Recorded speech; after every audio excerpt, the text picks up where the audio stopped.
Olá pessoal, sejam muito bem-vindos. Aqui é o professor Belan. Hoje nós iremos trabalhar a apostila de questões discursivas, né? Nós temos o curso aí de questões discursivas disponíveis para você na plataforma. E hoje nós vamos trabalhar a partir da questão 40, é um assunto de histologia, então nós vamos aproveitar para fazer uma revisão nesse assunto, certo?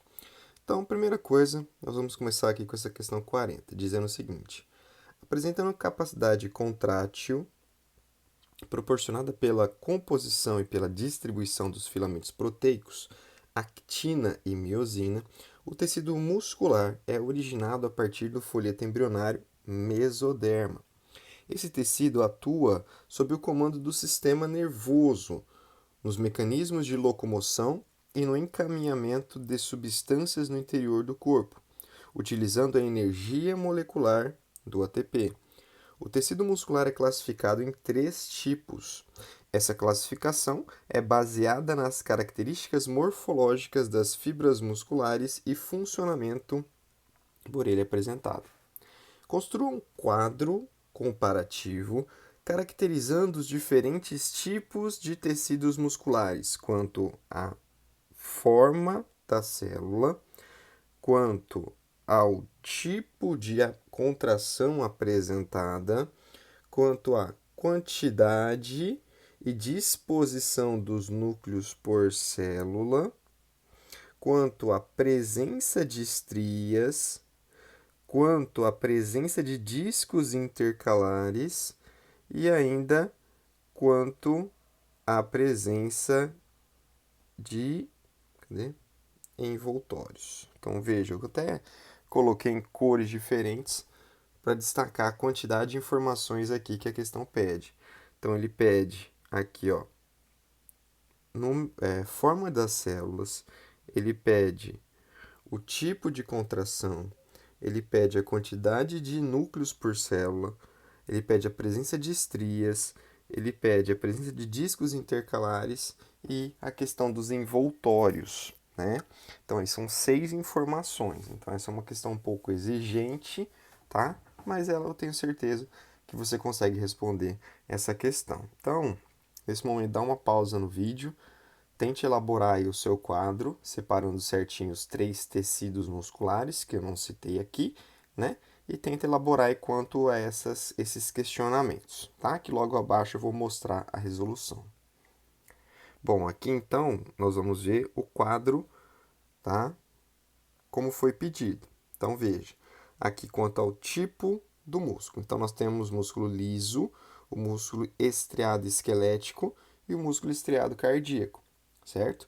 Quanto à forma, o músculo liso tem uma característica fusiforme, é aquela célulazinha, tá? Que tem um núcleo central, tem as extremidades afiladas, mais ou menos assim. O esquelético ele é cilíndrico alongado, então é uma célula cilíndrica, mais ou menos assim, cheia de estrias, desse jeito. O cardíaco ele é cilíndrico ramificado, então é aquela célula que tem aquela ramificação, mais ou menos assim, tá? Então ele é diferente do esquelético por ser ramificado. Com relação à contração, essa aqui é bem simples, né? Músculo liso, L de liso, é lento, é contração lenta e involuntária, porque você não tem controle sobre a musculatura lisa, a musculatura visceral. Músculo esquelético, contração rápida, todo músculo estriado é rápido e voluntário, você controla os movimentos do corpo. O músculo cardíaco, por ser estriado, ele é rápido, só que ele é involuntário, você não controla o movimento do coração, tá bom? Quanto a núcleos, o músculo liso tem apenas um núcleo e esse núcleo tem a posição central, como eu havia mostrado no desenho anterior, tá? O músculo esquelético, eles são múltiplos e periféricos. Por que são múltiplos e periféricos? Aqui acho que eu vou ter que fazer até o desenho, tá? Então, por exemplo, você tem lá, ficou grosso esse negócio. Você tem lá as estrias, músculo estriado, esquelético, ok? Os núcleos, eles não podem estar nessa posição aqui central, porque aqui vão ter as fibrilas de actina e miosina. Então, esses músculos, eles estão localizados de maneira periférica, tá? De maneira periférica, tá? Para dar espaço as fibrilas de actina e miosina, ok? E aqui, no músculo cardíaco, ele é único, na verdade, é único, pode ser de 1 a 2, tá? Mas é mais comum ser único e central também. Quanto às estrias, né? Lá no começo, quando eu falei dos tipos, eu até já entreguei. Então, a estria é ausente no músculo liso e presente nos músculos estriado, esquelético e cardíaco. A estria está associada com a velocidade da contração. Então, se é estriado cardíaco, estriado esquelético, é rápido a velocidade de contração. Discos intercalares, isso aqui é bem simples, somente o músculo cardíaco apresenta. Disco intercalar é uma exclusividade, é um diagnóstico de músculo cardíaco.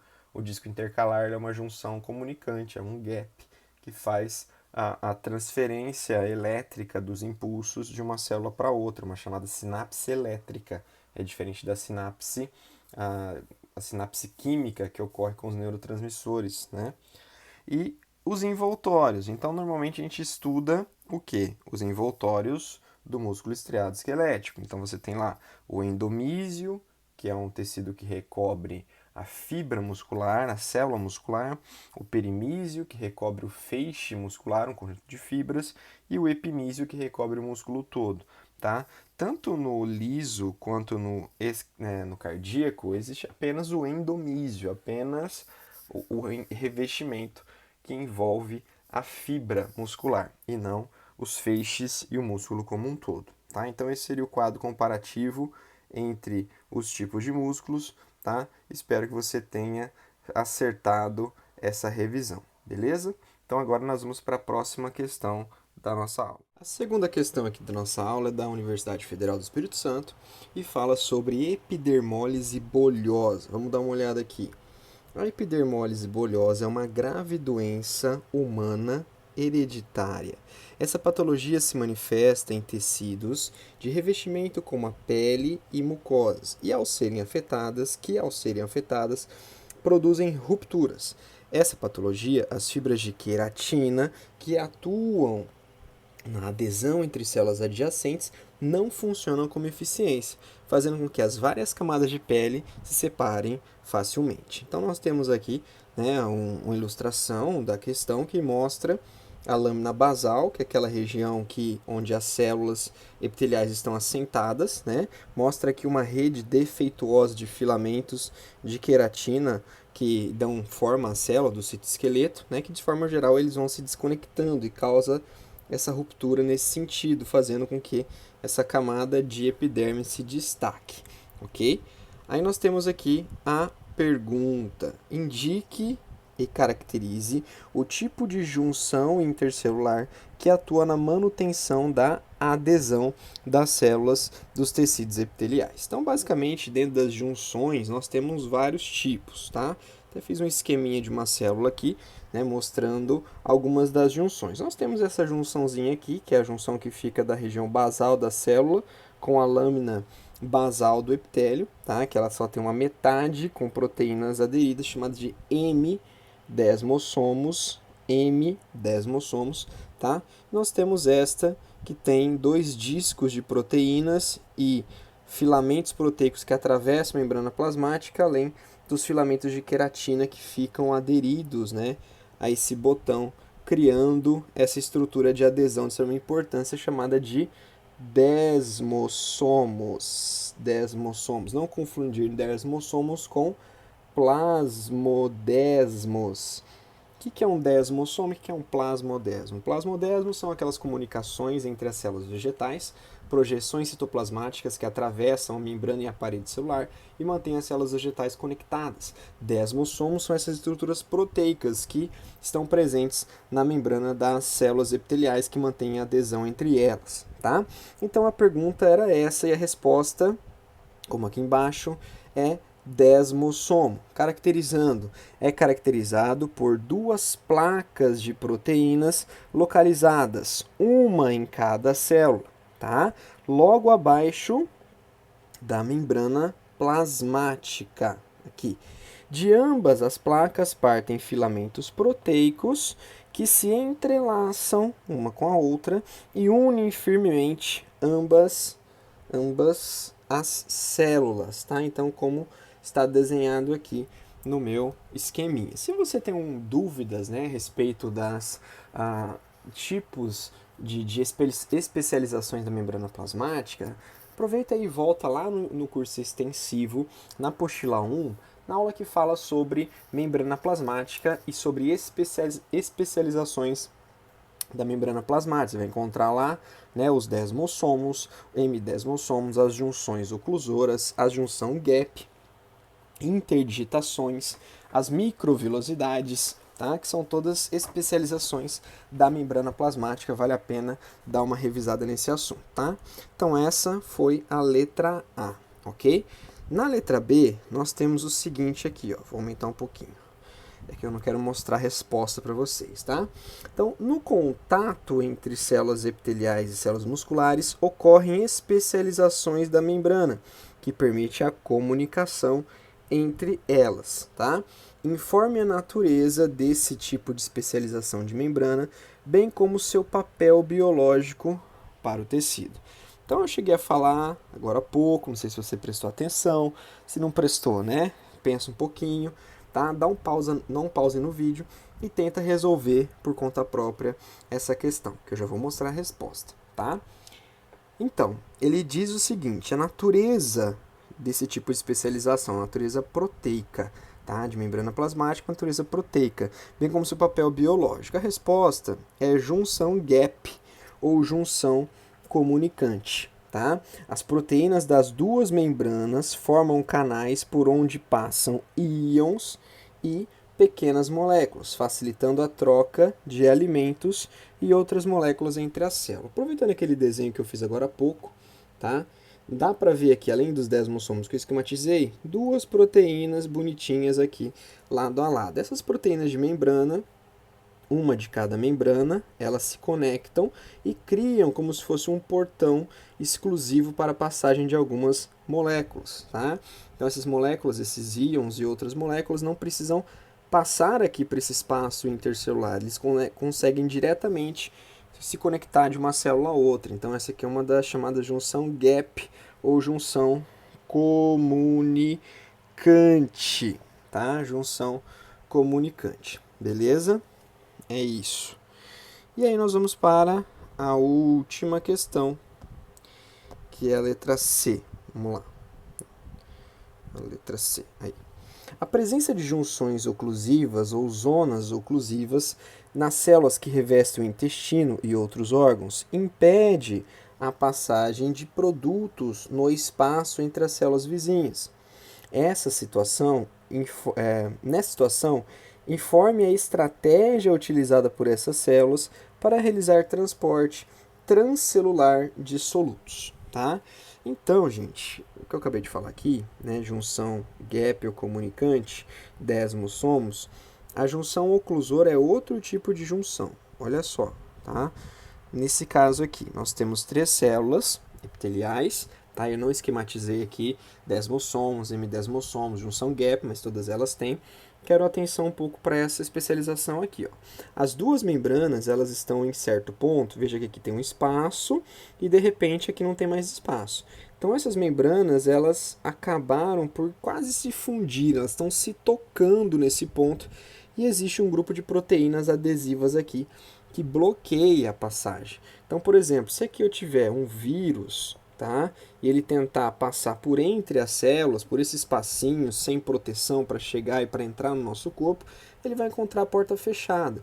Então, o único caminho que esse vírus, não só vírus, mas qualquer outro tipo de micro-organismo, ele vai ter que entrar na célula. E para entrar na célula vai ter uma série de processos, não é tão simples assim, tá? Então, essas zonas oclusoras, elas fecham essa passagem. Só que também fecha a passagem para alguns tipos de substâncias, nutrientes que estão aqui.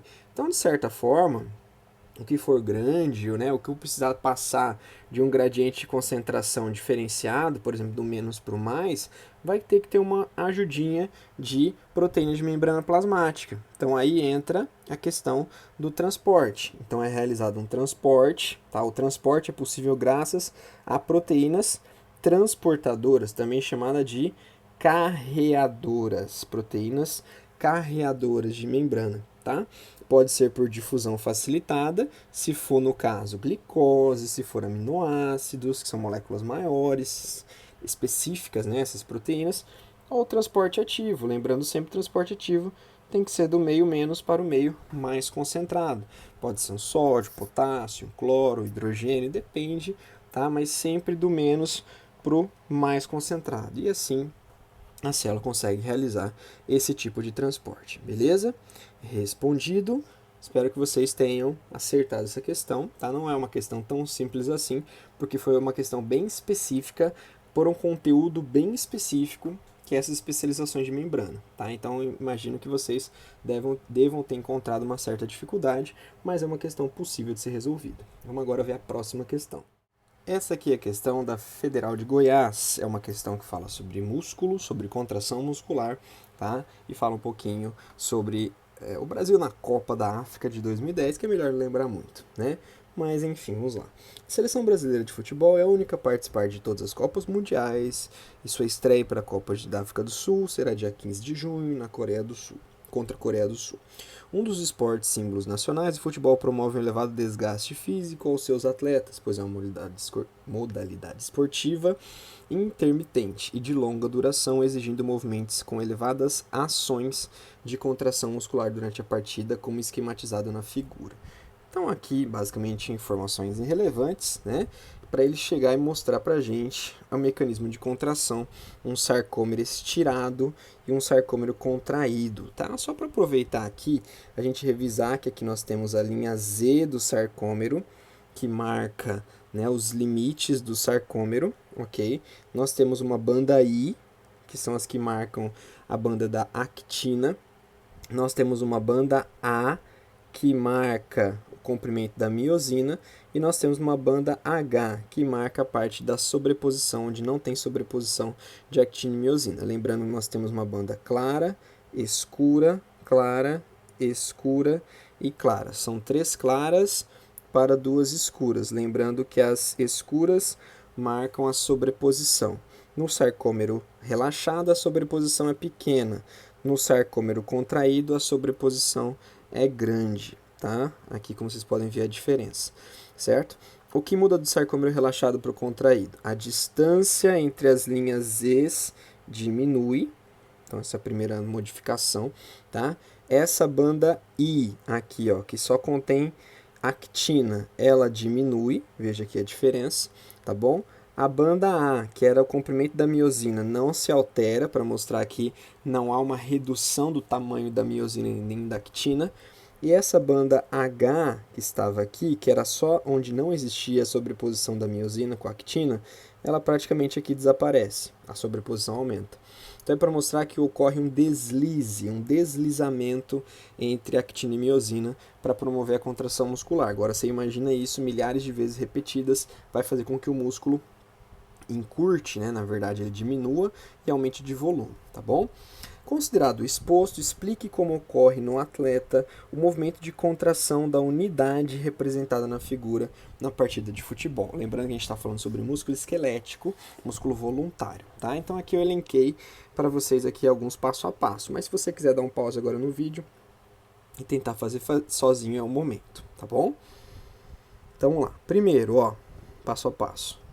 Ocorre o encurtamento do sarcômero, tá? Essa é a primeira situação da contração. Por que isso acontece? Os filamentos de actina se deslizam sobre a miosina, não há um encurtamento, há um deslizamento. Tá? Para que esse mecanismo ocorra, é necessária a participação de íons cálcio e do ATP. Ok? Depois, o cálcio ele vai permitir a ligação da miosina na actina. O que acontece? Lá na actina existe um complexo de proteínas chamada troponina e tropomiosina. E esse complexo, ele fecha um sítio de ligação, um sítio ativo, um sítio específico da actina com a miosina, como se fosse um encaixe mesmo, uma parte enzimática, tá? Quando o cálcio é adicionado, ele expõe esse local de ligação onde eu tenho que encaixar a miosina. Então ele promove com que a cabeça da miosina se ligue à actina, promovendo a contração. Então nesse caso acontece a contração e é uma flexão da cabeça da miosina puxando a actina de fora para dentro, fazendo ela deslizar. O ATP ele vai ser usado mais para relaxar o músculo do que propriamente para contrair. Então o ATP libera a energia que vai fazer soltar a miosina da actina para que promova uma nova contração. Tá? Então, se você quiser lembrar passo a passo essa aula, tá na apostila 2 essa aula, tá? A aula de tecido muscular, que tem ali o processo de contração explicado detalhadamente para você, tá bom? Se você achar necessidade que isso é importante na sua revisão, que você vai fazer falta esse conteúdo, tá bom? Então, só para lembrar rapidamente, impulso nervoso chega até a fibra muscular, ele despolariza a membrana plasmática, inclusive na região chamada túbulos T, que vai promover a liberação de cálcio do retículo sarcoplasmático, que é o retículo liso. Tá? Esse cálcio vai até a actina, ele expõe a ligação, né? Ele tira o complexo troponina-tropomiosina da actina, permitindo com que a miosina se ligue à actina e faça flexão, contraindo o músculo. Tá? O ATP ele é quebrado, liberando energia que vai soltar a cabeça da miosina, promovendo o relaxamento. Okay? Então, tem essa relação. O magnésio também é antagônico ao cálcio, ele promove o relaxamento. Para você relaxar o músculo é preciso recaptar o cálcio e devolver dentro do retículo sarcoplasmático, e o magnésio tem essa função também, tá? Antagônica ao cálcio, e tem aquela questão da rigidez cadavérica que ocorre quando a pessoa morre e não tem mais ATP para promover o relaxamento, e isso causa uma rigidez muscular grande, tá bom? Então é isso, essa questão falava sobre o mecanismo de contração, acho que eu consegui resumir de uma maneira bem sucinta para vocês, tá bom? Vamos para a próxima questão agora. Essa questão aqui é da UFO e ela também fala sobre tecido muscular, porém ela vai dar um enfoque maior na parte das fibras claras ou fibras brancas e vermelhas. Vamos lembrar isso aqui? Em aves que voam pouco, como galinhas e peru, os músculos peitorais que movimentam as asas são formados principalmente por fibras brancas. Em aves migratórias, acontece o contrário. Os músculos peitorais são formados predominantemente por fibras vermelhas, né? Isso aí a gente consegue observar bastante na própria carne do frango, carne de coxa, né? Sobrecoxa são carnes mais escuras, enquanto que a carne do peito é uma carne mais branca, uma carne mais seca, né? Isso não é simplesmente por questão de coincidência, isso é uma questão fisiológica envolvida também, tá? De acordo com a descrição acima, faça o que se pede. Letra A. Estabeleça as diferenças fisiológicas e morfológicas entre a fibra branca e a fibra vermelha. Tá? Deixa eu só trocar aqui. Isso. Entre a fibra branca e a fibra vermelha. Então, essa é a letra A. Eu vou resumir isso aqui numa tabelinha para vocês. Letra B. Determine as principais formas de obtenção de energia pelas fibras musculares vermelha e branca durante atividade de contração. Tá? Então, pensa aí um pouquinho, dá um pause no vídeo, pensa as diferenças fisiológicas e morfológicas. Fisiológica é de função, tá? Morfológica é de forma, de anatomia. Então pensa que existe uma diferença entre fibra branca, que é a de contração rápida, e fibra vermelha, que é a de contração lenta, tá? Faz um esboço aí na sua apostila entre a parte fisiológica de funcionamento, a diferença entre as duas, e a parte física, a parte anatômica, que eu já vou responder para vocês, tá? Eu vou pular a letra B rapidinho aqui, para você não ver, não cole, tá bom? E eu fiz essa tabelinha para facilitar. Então, basicamente, o que eu vou ter aqui, ó? Primeiro as fisiológicas, depois as morfológicas, tá? Fisiológica da branca, comparada com a vermelha. As fibras brancas são as fibras rápidas, as fibras vermelhas são as fibras lentas. Então, lembra, lento eu vou longe, tá bom? Então, é aquela que é preparada para uma longa duração. Então, contração das fibras brancas é rápida. A contração das fibras vermelhas é lenta, tá? No caso, na fibra branca, como ela é rápida, aumenta a produção de lactato. Lembrando que lactato vai ser um produto da fermentação láctica.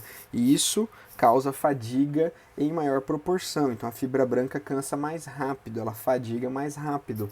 Já a fibra vermelha, lenta e longe. Ela vai muito mais longe, ela tem muito mais resistência à fadiga muscular. Na fibra branca, como a exercício é rápido, é um exercício de intensidade, tá? Tem pouco oxigênio, ela utiliza pouco oxigênio, em comparação com a fibra vermelha, que utiliza muito oxigênio, tá? No caso, né, na intensidade ela é muito grande, o período é muito curto, não dá para você ter uma grande intensidade por longa duração, tá? Então a fibra branca ela é especializada nisso, uma atividade intensa, ela dá o máximo que pode, só que um período de tempo mais curto, enquanto que a fibra vermelha é uma atividade duradoura de menor intensidade. Então tudo que nós falamos aqui foram fatores fisiológicos comparando as duas fibras musculares, tá? Agora a parte morfológica. Qual que é a diferença então? Por que uma é branca e outra é vermelha basicamente? Uma é branca porque falta vascularização, falta sangue ali, tá? Tem poucas mitocôndrias, por quê? Porque usa pouco O2. Tem pouca mioglobina, mesma consequência, tá? Então a consequência dela ter baixa vascularização, poucas mitocôndrias e pouca hemoglobina é o fato dela ser branca. E o contrário, a fibra é vermelha porque ela tem uma alta vascularização, ela tem muitas mitocôndrias, ela tem muita hemoglobina, consequentemente ela tem um consumo elevado de oxigênio, tá? Essa é a resposta da letra A. Tudo bem? A letra B. Determine as principais formas de obtenção de energia pelas fibras musculares brancas e vermelhas. Então, como eu disse, a vermelha é lenta e vai longe. Se ela vai longe, ela usa respiração celular aeróbica, tá? E a branca é rápida, é alta intensidade, é período curto, dá o máximo em curto período de tempo. Então usa fermentação lática, pouco oxigênio. Então respiração aeróbica para fibra vermelha ou lenta, fermentação lática para fibra branca ou rápida. Beleza? É isso sobre essa questão. Vamos agora para a próxima. Aqui temos mais uma questão que fala sobre histologia, né? E nessa aqui vai falar sobre a classificação de alguns tecidos, tá? Então vamos lá. O corpo de um organismo multicelular é constituído por diferentes tipos de células especializadas em realizar diversas funções. As células com determinado tipo de especialização organizam-se em grupos constituindo tecidos. Sobre os diferentes tipos de tecidos que constituem nosso organismo, faça o que se pede. Então aqui ele vai perguntar de acordo, cada alternativa ele vai perguntar sobre um tecido, tá? Primeiro, classifique os tipos de tecido representados nos desenhos esquemáticos abaixo que correspondem às letras apresentadas a seguir. Então ele até aqui deu uma forçada na barra porque ele nem disse que tipo de tecido que é, mas já dá para ver que nós temos aqui um tipo de tecido epitelial, tá bom? Porque aqui ó, nós temos uma camada de célula, uma camada menor e uma camada menor. Então o tecido epitelial ele pode ser classificado como um tecido epitelial de revestimento, e ele vai ser classificado dentro da questão de número de camadas e de formato das células, tá? Além de revestimento, o tecido epitelial também pode ser classificado de acordo com glandular, tecido epitelial glandular e não de revestimento. Lembrando que esta aula você vai rever lá na apostila 2, tá? Na primeira aula da apostila 2, que é a fala sobre tecidos epiteliais, certo? Então aqui nós temos aqui, ó, letra A, sempre lembrando que aqui é a lâmina basal, que separa o tecido epitelial do tecido conjuntivo que está bem embaixo, tá? Então aqui nós temos uma quantidade grande de células até, aqui nós temos uma camada e uma camada, tá? Então com relação ao número de camadas, aqui eu tenho um tecido epitelial estratificado, simples, simples e simples. Quanto à forma das células, veja que aqui eu tenho células com formatos diferentes. Eu vou tentar usar como padrão a última camada de células, tá? Apesar da célula estar um pouquinho rechonchudinha aqui, dá para ver que ela está mais achatada do que cúbica ou prismática, certo? Então essa primeira classificação, já deixei escrito aqui para vocês, é o tecido epitelial estratificado, porque tem várias camadas, pavimentoso, que a última camada de células é achatada. Eu posso encontrar, por exemplo, isso aqui na nossa epiderme, tá? Claro que na epiderme ainda existe uma grossa camada de queratina que fica acima dessa camada de células superficiais. Na letra B eu tenho epitélio simples, tem uma camada de célula só, e cúbico, dá para ver o formatinho das células aqui. Posso encontrar, por exemplo, tecido simples cúbico nos túbulos renais, por exemplo, tá? É um dos principais exemplos que nós temos de simples cúbico. Tem aqui o simples pavimentoso, que eu posso encontrar em alvéolos pulmonares, eu posso encontrar na cápsula de Bowman, posso encontrar até nos capilares sanguíneos, que a gente vai chamar de endotélio, tá? E o último é simples também, tem uma camada só de células, mas eles são células mais altas do que largas, que eu posso chamar de prismático, cilíndrico ou colunar. Qualquer um desses três nomes são sinônimos, tá? Professor, eu pensei que era um pseudoestratificado. Pseudoestratificado, na verdade, eu não vou conseguir ver todas as células em suas alturas, né? Vai existir aqui elas vão estar em perspectiva diferente, né? Parece que são várias camadas, mas na verdade é uma só. E ali nós vamos ter na traqueia como exemplo, tá bom? Então, se você está com dúvida nisso, volta lá na nossa aula, volta lá na apostila 2 para esclarecer isso, tá bom, gente? Na letra B, vamos dar uma olhadinha que eu estou pedindo. Quanto ao modo de secreção, estabeleça três diferenças entre tipos de tecidos glandulares exócrinos, tá? Então, essa parte, se eu não me engano, eu não abordei em sala de aula, porque é um conteúdo muito mais específico, de difícil cobrança, mas eu fiz como conteúdo extra para vocês, eu coloquei até no grupo, tá, de dúvidas de vocês. Mas, em todo caso, vamos retomar esse assunto, prestem bastante atenção. As glândulas endócrinas, tá? Eu abordei que elas podem ser classificadas em cordonal, como é o caso das ilhotas de Langerhans, da glândula adrenal, tá? E folicular, como é o caso da tireoide, tá bom?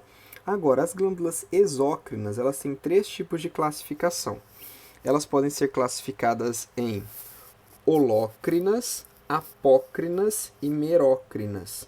Crina sempre a secreção. Holo quer dizer inteira, apo quer dizer lá no ápice, no topo, e mero quer dizer uma mera secreção. Né? Não quer dizer isso, mas é para a gente lembrar com mais facilidade, tá bom? Então, holócrina elimina toda a célula junto com a secreção. Isso é um exemplo da glândula sebácea. Ela descama, ela libera a secreção e a célula secretora vai junto. É como se ela fosse perdendo pedaços da glândula junto da secreção. E isso tem que ser reposto, né? Porque é um tecido epitelial, então ele tem fácil reposição. Já a glândula apócrina, ela libera a secreção, mas junto com a secreção ela manda um pedaço do ápice da célula, da parte superior da célula. E depois, né, ela consegue regenerar isso aí, num exemplo da glândula mamária. E tem ainda a merócrina. A merócrina não libera partes da célula, libera apenas secreção. Então a glândula ou a célula secretora permanece intacta, como é no caso das glândulas sudoríparas. Para você lembrar disso, eu separei esse esquema.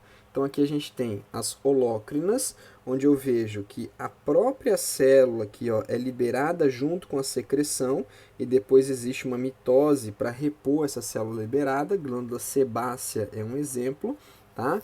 A merócrina só libera, tá vendo aqui dentro a secreção, e libera somente a secreção, deixando as células da glândula intacta, um exemplo a sudorípara, e a apócrina, a secreção se concentra aqui no ápice, e aí todo o ápice da célula é liberado, mas a célula em si não é destruída, tá? Ela libera como se fosse uma bolsinha, como se ela estivesse fazendo uma exocitose, ele libera em pequenas vesículas, tá?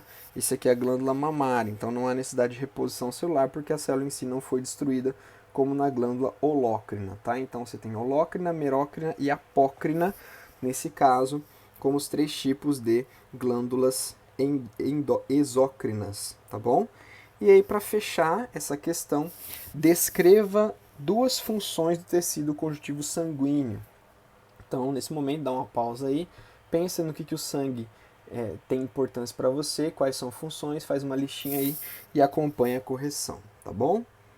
Bom, eu elenquei aqui basicamente 4 funções. Transporte, né? Transporte de gases, como gás carbônico e oxigênio. Lembrando que a hemoglobina é muito mais importante para o gás carbônico do que o oxigênio. Lá na fisiologia humana nós vimos cerca de 97% do oxigênio era transportado via HbO2, tá? E apenas cerca de 25% do gás carbônico era transportado via HbCO2. A maior parte do gás carbônico era transportado na forma de bicarbonato, cerca de 70%. Tá? Transporte de nutrientes, aí entra a glicose, os sais minerais, né? a água como um todo. Os hormônios, então todo hormônio é uma molécula sinalizadora que é produzida em uma glândula, enviada para o sangue, para poder agir no seu alvo, tá? Então o sangue tem um papel importante. Eu acrescentei defesa aqui, porque o sangue tem os leucócitos, os glóbulos brancos, que são as células, tá? E algumas desses leucócitos, dessas células, produzem anticorpos, que são as IgGs, as imunoglobulinas, que também, através do sangue, conseguem exercer sua função de proteção do organismo, tá bom? Então essas seriam as funções do sangue que eu listei. Ele pediu apenas 2, eu listei 4 para vocês escolherem na hora de fazer a sua prova.